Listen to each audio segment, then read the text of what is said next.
as well. I'm gonna try and keep this one shorter than 1 hour, so hopefully I can do that this time. So I put up a post on my community tab asking you guys to send me your questions, and some of them are very personal, I guess, and I honestly probably won't have a lot of answers for some of these questions if I have not gone through the situation myself. So I am going to put a trigger warning. This is your trigger warning.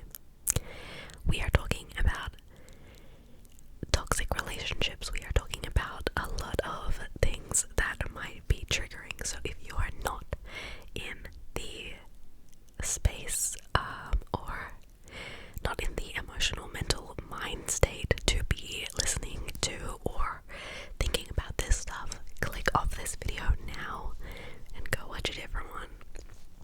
Okay, so the first question is from Frida, and the question is, what is your favorite form of self-care? Okay, I love facials. I love skincare.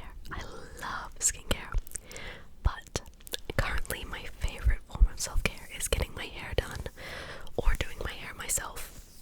Like today, pretty much all week so far, I have been not feeling bad. I've just been like a bit lazy. Nothing wrong with that. I haven't had anything to do, but I have been feeling kind of like greasy, if that makes sense, and I hate that feeling. So this morning I washed my hair and curled it and styled it, and now I feel really good. So that's my favorite form of self-care. Another question: how to deal with parasitic family members, bully parents, copycat siblings who copy even your beliefs and tiny things you do, which is okay, but then make you a bad guy in front of everyone, are jealous of you to the extent that they project hate on you. I mean, y'all live in the same house. TBH, this is confusing for me too. Copycats and hateful, what, why? And how to deal with frenemies. And then there's another part to this as well, but I'll start there. Firstly, I don't have any close family members who are like that, but I have experienced this sort of thing with family members that are not in my close family group, like not my parents or my siblings. And yes, it's very annoying, and honestly, I don't really know what could be done if you are a minor. For me, I can only talk on personal experience. This is not advice. This is just how I would deal with it. But I had this sort of thing happen. I'll give you a hypothetical because I obviously don't want to say exactly. But let's say I had, I feel like the easiest thing to say is just a friend, but it wasn't a friend. So I had a friend, and this person would literally insult me and then like do the same thing the next week, and it was like constant, to the point where I just like stopped talking to this person, and their parents called my parents being like, what the hell is Jade doing? And yeah, I was like, no, don't want you in my life. And at that time I was quite young, so I did talk to my parents about it, and they were fully understanding of it, and they were on my side. And I'm really grateful that they were. But as soon as I turned 18, I cut them out of my life, and yeah, it's been good ever since. So if you have the opportunity to cut yourself off of that kind of energy, or not give that person all your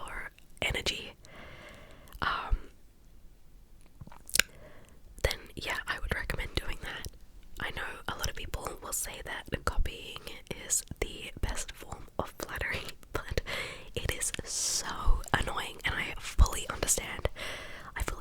That it's very annoying. But yeah, I honestly don't know what to do if that's in your close family. How to deal with frenemies. What do they say? Keep your friends close and your enemies closer, or something like that. Well, I don't really know. I don't have any frenemies, so I don't know. But I guess if I was in that situation, you've got your close circle, which is your besties, and then you've got like an outer circle, which is like your pals, and I would just keep them there. I don't know, but if you don't like them, don't keep them in your life. So the third part to this person's comment was a little talk over this elegant rich girl Insta thread, meaning posting pictures of luxurious cars, Chanel, Dior stuff. I hope you get the point. Your view on its toxicity and how it deviates us from our nature as human, kindness, care, simplicity, relationship with nature, etc.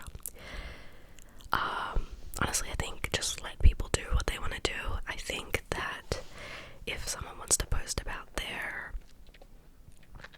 luxury car or whatever, if they've worked hard for it, then sure, why not? I know there is a whole thing about like you don't need to share everything, but that's just like the day and age we live in, and a lot of people post that kind of stuff because they're proud of themselves, but there are a lot of people who will post that stuff and it's not even theirs, and they are giving a fake high life, which is very unhealthy for viewers to look at. It's like the whole thing with beauty standards. It's like you gotta look a certain way, but like realistically, like no one, only a few people look like that. So I feel like people will do whatever they do, but you as a viewer have to remain mentally strong and understand that it's not real. Okay. The next question is about Crohn's. So we've got Lexi asking, do you still get diarrhea? What foods trigger you and what helps? Also, how do you stop your dairy cravings? I'm really struggling. I sometimes get dairy-free stuff, but it's expensive. And then someone else replied to this comment saying, is the list of food you can/can't eat the same with everyone with the diagnosis? Okay, first question, do you still get diarrhea? Yes. What foods trigger you and what help? Okay, this will go hand in hand with that last question because the trigger foods for people with IBD are all different. Each case is different. For example, a lot of people with IBD can have dairy, can have gluten, can have like normal vegetables like broccoli and cabbage and that kind of thing. Most people with IBD are on a low fiber diet, so that's like,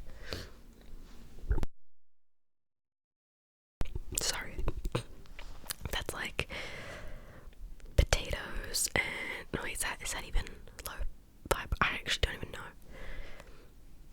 Eggs, I don't know, but whatever. I'm getting sidetracked. My diet is actually high fiber. I find that high fiber helps me, and I cannot have dairy. Gluten triggers me. I have a dairy intolerance, but gluten triggers me, and like in foods that are like bad for inflammation, I try to avoid, so like pork and like corn, those types of things. I just try to avoid them. I can't give you an exact list because I'm still trying to put that list together. It's been 3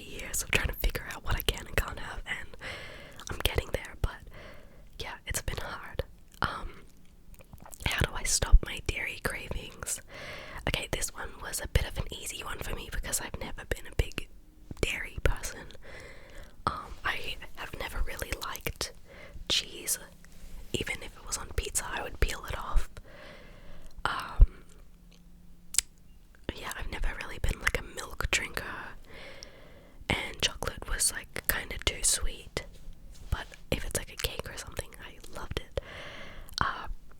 So I don't really get dairy cravings because I love like almond milk and dairy alternatives. And the dairy-free stuff is definitely expensive. The whole disease is expensive. Like the things that we have to go and get instead of things that like the average person can eat are gonna cost you way more. Especially when you go to buy like fruit and veg, you're gonna have to go for the more organic stuff, so it's not as harsh on you with all the chemicals and stuff like that. So you have to like rearrange your whole life. Realistically, I had to prioritize my quality of food and type of food over pretty much everything. So when I do my budgeting and stuff like that, you have to sacrifice like a lot of your fun stuff, if that makes sense. And also, I'm really sorry to hear that you are still not doing well. Okay, next is a relationship question. We've got Sella Bellatella. That's a good username. Living with a partner, what is the reality? What should we expect? Pros, cons. Currently we are thinking about moving together, so I care about your experience and transparency. Okay, KJ and I have lived together for like 5.5 years, literally like our entire relationship, so I feel like I can definitely answer this one. When you find the right person, they are like your bestest friend, your soulmate. And I feel like a lot of people get into relationships and they're like, you're the one, but personality wise they don't actually like get along. It's just like a attraction thing, and it's definitely not like wrong. But when I'm thinking about myself, I feel like if KJ and I weren't besties, we wouldn't have been able to live with each other. So when we first moved in with each other, it wasn't weird at all. It was natural. It felt natural. We didn't second guess it for a second. We have lived together for many years, and we still miss each other when we're not with each other, even if it's just like I'm working or he's working. I think one of the biggest things is balancing housework, depending on each person's situation. For example, if one partner is sick, or if one partner like works full-time non-stop, you just gotta keep everything into consideration and be really understanding of the other person. Also, like getting furniture and stuff together, you've got to make those decisions together. Like everything, make the decision together, because it's not your home. It's not your singular home, it's your plural home. And you've got to compromise on everything. If you don't like something that he loves, or vice versa, you just got to talk about it. And if he gets something he wants, then you get something you want, and it's got to be even, it's got to be fair. The other thing is that sometimes one partner is a lot messier than the other, and I think you just gotta set up boundaries and also your own separate safe spaces, just in case you have like a disagreement or whatever. But yeah, I hope that helps.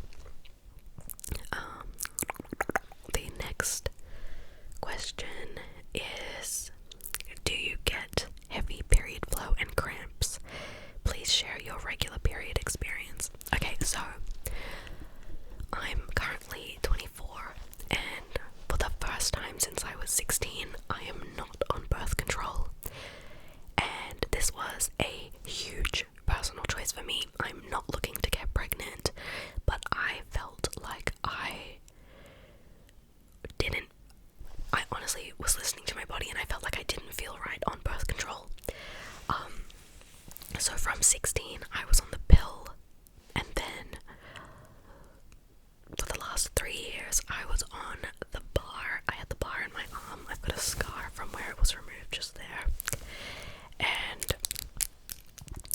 so I don't know what my natural period is like. I remember it being quite heavy, and I remember my period cramps being way worse when I was 18.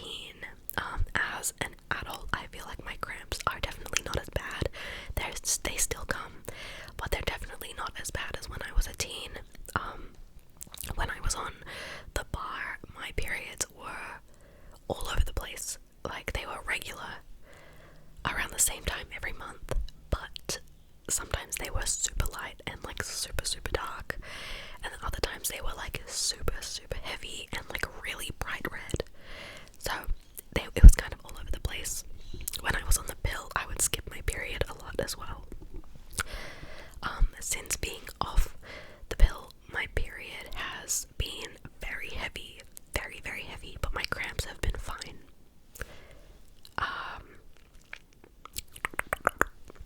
Alright, the next question. This video is gonna be long. I'm gonna try make it shorter than an hour, but yeah. Okay, the next question is from It's Me. What does your boyfriend do to help with your illness? I don't know how to answer this. He does everything. Literally everything. I feel like the camera is like tilting. Keep it like that.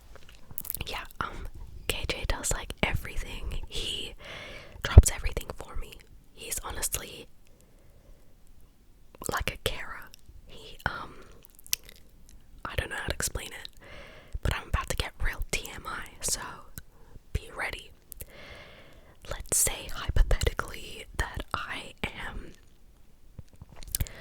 fresh out of surgery and they have just reopened, let's say I had an abscess and they had to cut everything open and then leave it open because it needs to like heal from the inside out. I come home from the hospital and I need to go to the toilet and do a number 2. What happens? Firstly, it's a mess. There's blood, there's pus, there's SHID. It's a mess. How do I clean that up? I can't. It's too hard and I can't see. So who cleans it for me? KJ. Yep. KJ. Another one is when I am in so much pain and I can't walk, KJ will carry me. He honestly does everything. He eats pretty much the same diet as me. He'll sometimes have a treat here and there, but he basically eats the same as me. He does everything for me. I don't know how to say it other than just everything. Okay. Brooklyn says, what led to your diagnosis of Crohn's? What were the symptoms and how were you feeling? And when did you realize that it was time to go see a medical professional about it? Okay, I have shared this story a few times, but I'm going to briefly give you the rundown. So, I need to catch my breath. I had no idea. I look back now and I had so many symptoms that I was just ignoring. Firstly, the main one being that I couldn't put on any weight, but I was eating like packets and packets and packets of junk food like every single night, and I wasn't putting on any weight. I was always like, whatever, and I would always be going to the toilet. Like, I always had issues, and I never ever thought that I had Crohn's disease ever. So I had a perianal abscess,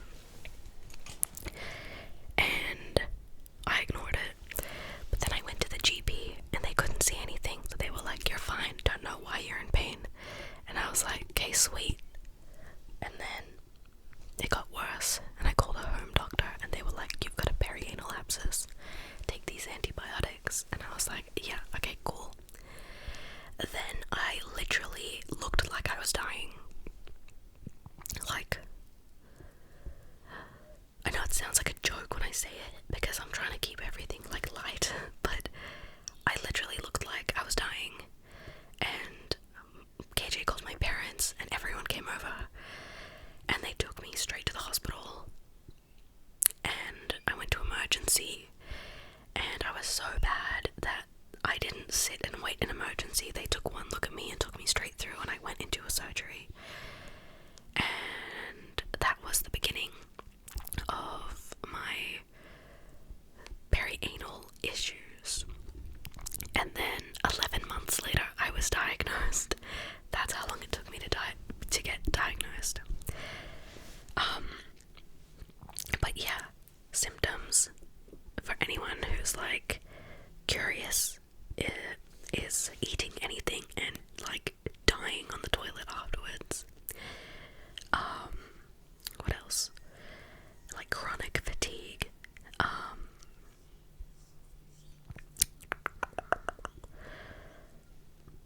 Obviously abscesses, but that's not really common. Blood in your poop. Mucus in your poop. Like extreme bloating. Mouth ulcers. There's actually another symptom of Crohn's that I get that's like really random, but I get these like goopy sleep things in my eyes, and it's like called, I think it's called like mucus fishing. If you don't know what it is, look it up. That is a symptom of Crohn's, and I did not know that until I was already diagnosed, and I've been getting that since I was a kid. And if anyone knows what I'm talking about, you like pull it out, and then like literally 5 seconds later there's more. The more you pull it out, the more it gets like worse. So like don't just try and use eye drops and ignore it, even though it's really irritating. Okay, next question. Do you ever have to deal with the feeling of jealousy in romantic relationships? Even if I don't let it show, I feel like it eats me up from the inside, having nightmares about it, worrying when seeing him be friendly with another female. Okay.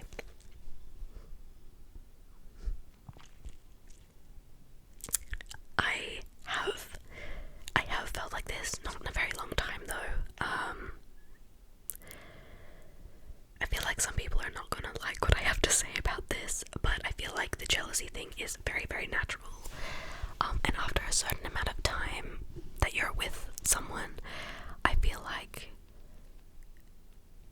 the partner should not be doing anything to make you feel like that. For example, KJ would never, ever put me in a position where I would feel like that. So I don't know how long you two have been together, but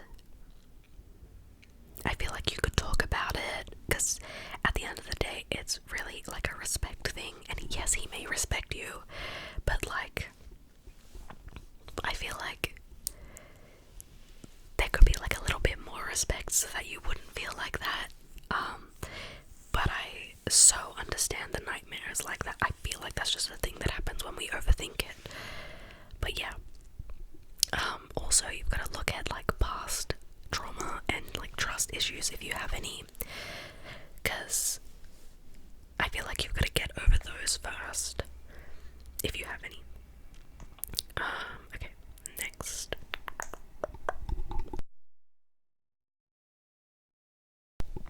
I dropped a little rhinestone. Okay. I'm a teenager, and I was wondering that whenever you get older, do your cramps get worse and worse? Okay, some cases yes, and some cases no. So for me, no, which I spoke on before. But like my best friend has endometriosis, and so her cramps are horrific. Literally horrific. I got her a 10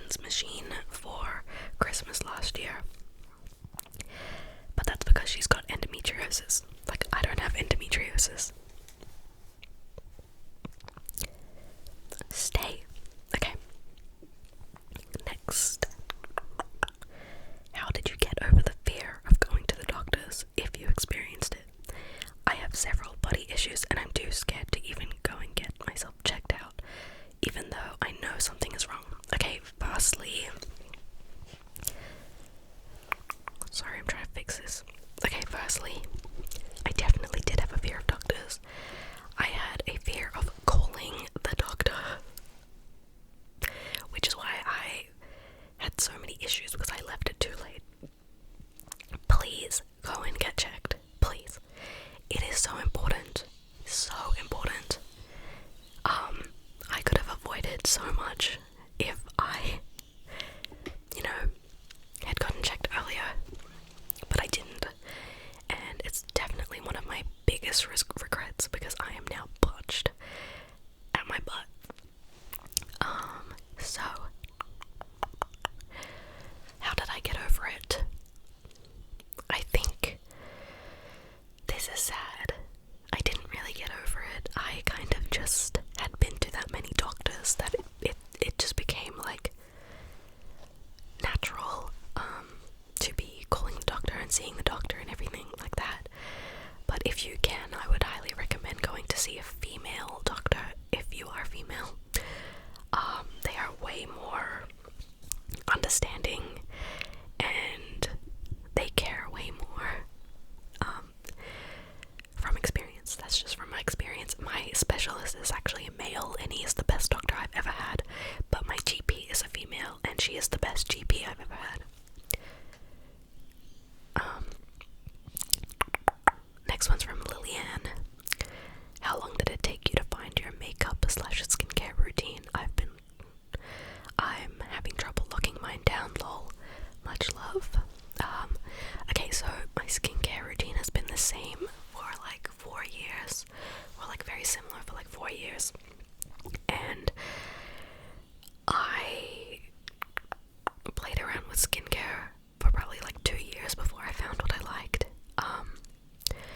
And makeup, it changes with trends, to be honest. I've had the same makeup routine for maybe like 2 years now, or like a year and a half. But before that, I was very like carved brow, very different. So my makeup routine locks in place for only a certain amount of time with the trends. So yeah, I don't really think a makeup routine will ever like fully lock in place, but I could be wrong. I mean, let's see if I'm wearing the IT Cosmetics Your Skin But Better CC cream in the shade Light for the next 3 years, because I've already been using it for 2. Next question is from Avery. How do I make more friends/find a date? I'm 19 now and grew up homeschooled. It was very lonely, and unfortunately I didn't develop any people skills. Since I've graduated, I've been having a hard time figuring out where to start. Maybe you have some suggestions.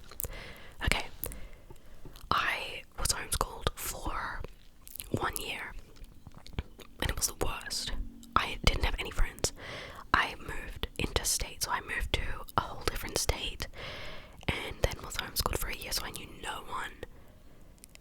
So that was only 1 year. I am like very sorry to hear that you were homeschooled the whole time. I feel like in my head I wanted to be homeschooled, but like from the social aspect of things, it's very, very difficult. And I'm sorry that you have been and are very lonely.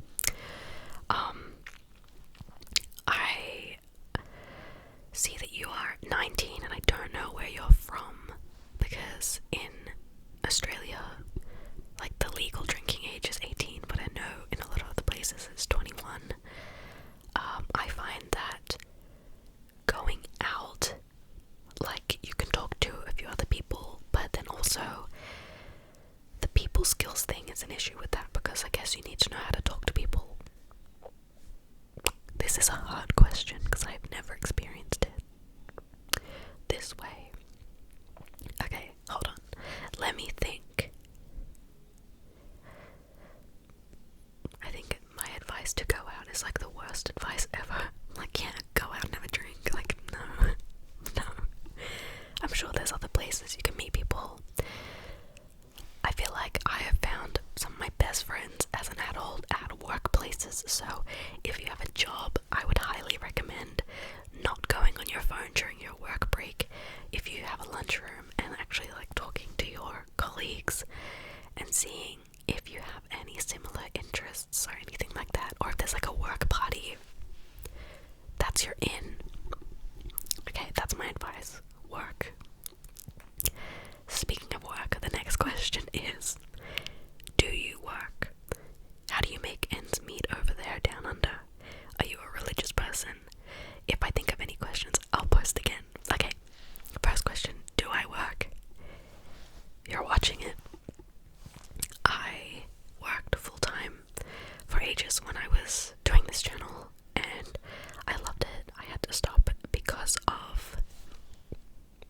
Crohn's disease.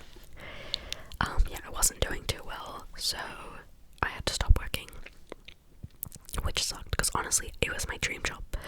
So I don't work at the moment, I just do YouTube and I love it. YouTube doesn't pay me enough to like live properly off.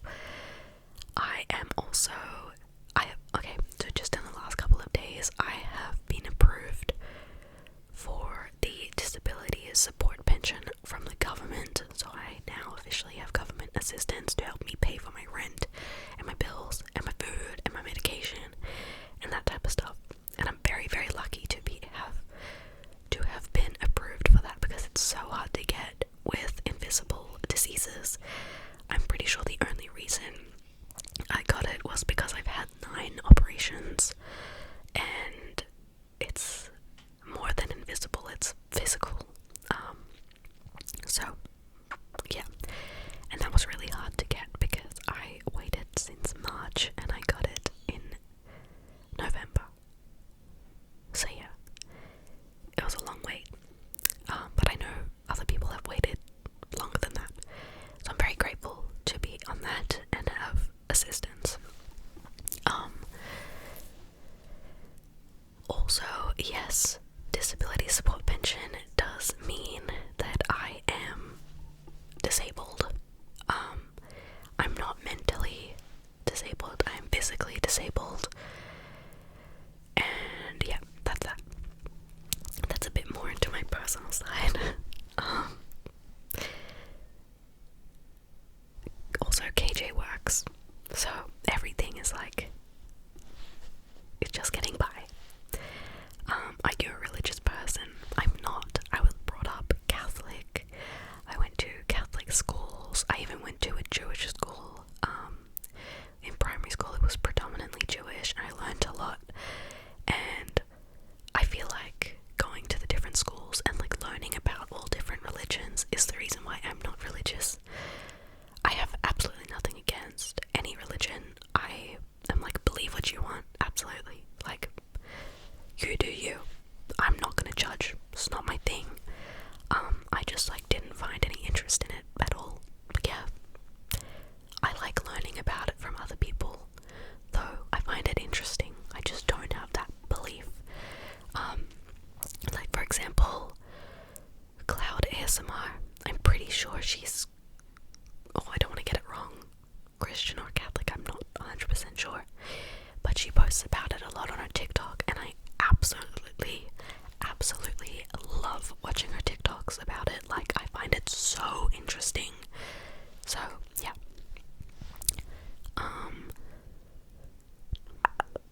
Okay, the next question is from Zoe. There's this one boy I like, and he likes me back, but he kinda covers it up with another girl in my class. What should I do? Oh my god, that is so school. That is so school.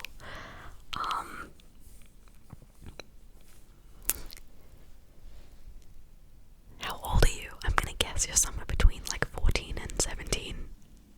I feel like this is high school.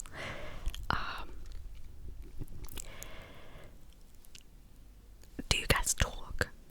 If you guys like talk online or on Snapchat or whatever, I feel like you could probably bring it up and be like, I like you, and just be open about it.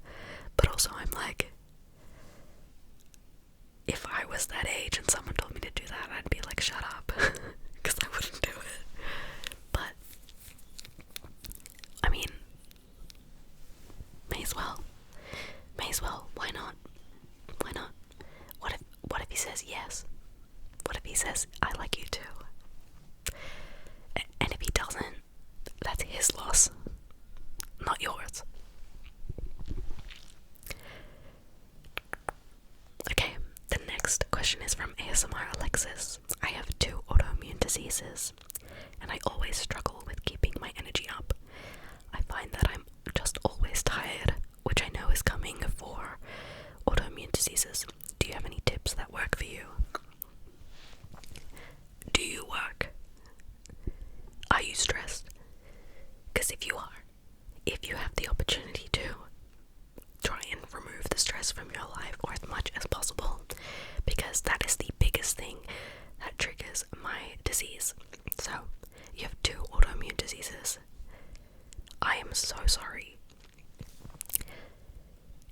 up. Okay, I find that vitamin B and vitamin D are really helpful for my energy levels, and also iron. I'm obviously not a doctor, and I'm not telling you to go and get these kind of things. I'm just saying maybe go and ask about them or look into it yourself, do your own research. I found that those were the supplements that helped me the most when I was at my worst, and now I make sure I try to get more sleep than the average person, but sometimes, I'm just up all night because my autoimmune disease won't let me sleep.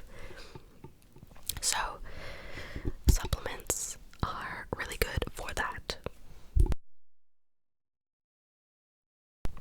Sorry guys, I literally have like indigestion, I swear. Okay, the next question is, I really ask people all the time, I mean my close friends that are in a relationship, do you ever get bored? Like I have this thing, I love someone so much and then get over them. I don't know why, I feel like there is not that love that used to be at the beginning, and I want to know if it's not personal, does it get boring? Or you always have that love and passion between each other? Like, how can people do it? Anyway, I love you lots, you're such an inspiration. Thank you so much. Okay, so I have found in both long-term relationships I have been in that when I have hit around the 2-year mark, I have always been like, am I doing the right thing? Am I with the right person? Actually, I don't want to be with this person. And I don't know why that always happens to me at around 2 years. But I find that if you like stick it through, you'll know if it's meant to be or not. For example, in my first relationship, which obviously ended, I pushed through that 2-year hiccup thing where I was just like, I don't know. And I felt like it was the universe telling me to put me first. And I'm not going to go into what happened, but someone wasn't very loyal. And let me tell you, it wasn't me. I was loyal. But it was around that time. And I stuck it through. I was like, no, like, it's fine. Like, let's move past it. And it just kind of fizzled out. And I felt like by the time that relationship actually ended, I was over it already. So I didn't really have like I'm so sad, like, yeah. But KJ and we've been together for almost 6 years now, and I had that exact same thing going on in my head at around 2 years, except KJ's loyal. He's never ever done anything to show me that he's not. And I pushed through it, and honestly, I have never lost any love for him. The love is exactly the same. We're best friends, we're soulmates. The passion and the love is still there. And I feel like if you stick through these parts of your relationship and you realize that you do actually like enjoy this person's company and there's lots of passion and lots of love, then you're with the right person. But if you are waiting like a week or two and you're like still questioning if you want to be in this relationship, then I don't think you're with the right person. Okay.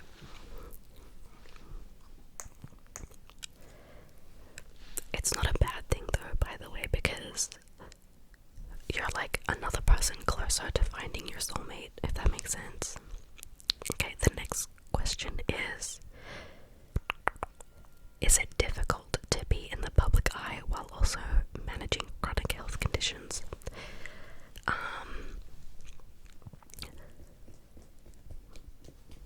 Not at this stage, because I share all of it online here with you guys. Like, I'm very open about it.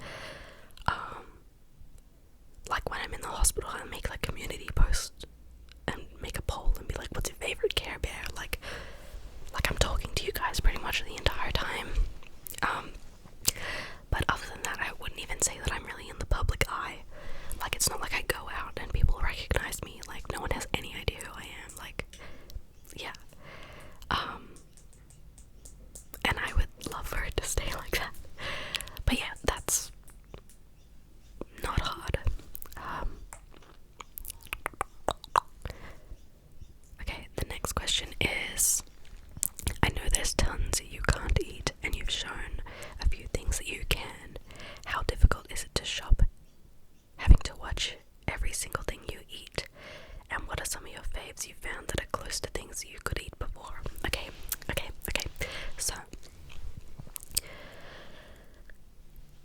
so difficult to food shop. It's so difficult and it's so expensive, but you get used to it. It's so expensive though. I reckon in a week, KJ and I will spend about somewhere between $200 and $300 if we do it properly. And by properly I mean like get actual fruit and vegetables that I can eat instead of just like avoiding them. But yeah, I feel like it's very difficult, but once you get into the like gist of things, you get used to it and it doesn't become as hard. And now I'm at a point where I like know what my reaction would be like if I ate something bad, so it's not worth it. It's really not. Like I keep going on holidays. I went skydiving in July. Like, I want to live this life. I don't want to live the life where I'm on the toilet for the 4 days straight. What are my faves? Okay, I have found, I'm gonna say 2 things. They're both from Woolworths, and they're like their health food home brand.